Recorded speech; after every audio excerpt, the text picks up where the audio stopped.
Now I have a pine cone. I don't unfortunately have one for everybody. I had about 25 of these.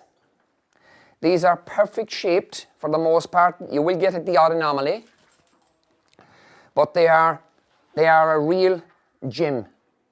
Now, I did point out to you already that if you want to grow pine trees, you go and collect the cones with the kids.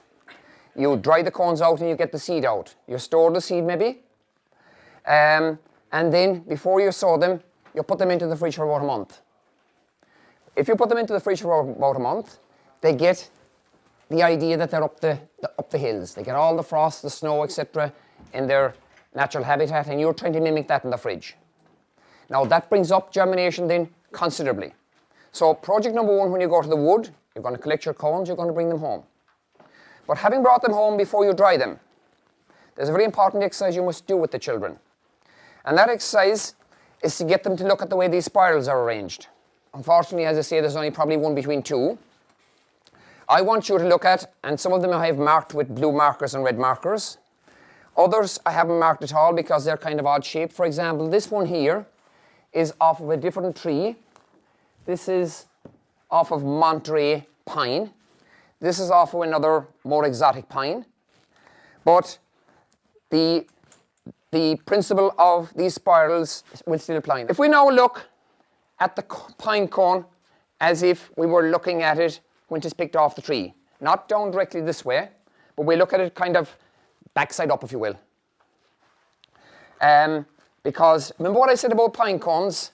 Pine cones on conifers hang down, and what did I say about the fir tree?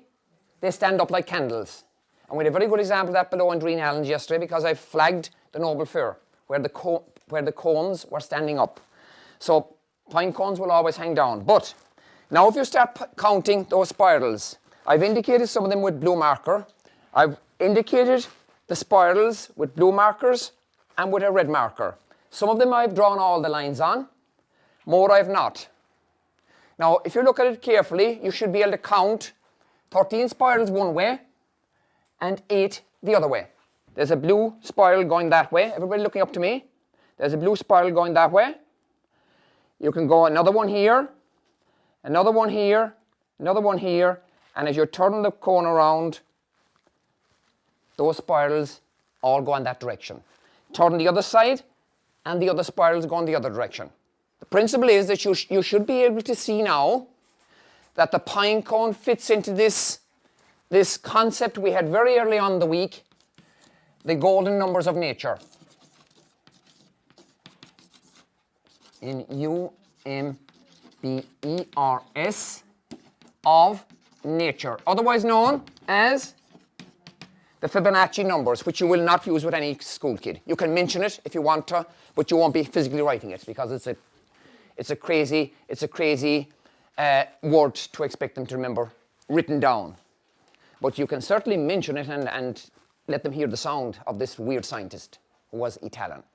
So there are two interesting projects now you're going to do with the kids. First of all, you're going to get them to count the spirals on these cones. Secondly, you're going to get them to maybe slightly heat the cone or dry it out. And when you're open, you then get the cone, as I will show you here, tap it on the table, and all the seeds fall out.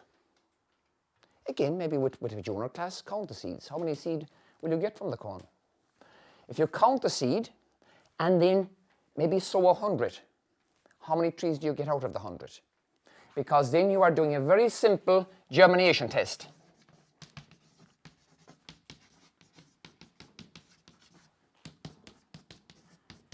In other words, not all seed are viable. Not all seed are good. And we had that a bit with the carrot because I said, don't store carrot seed and reuse it.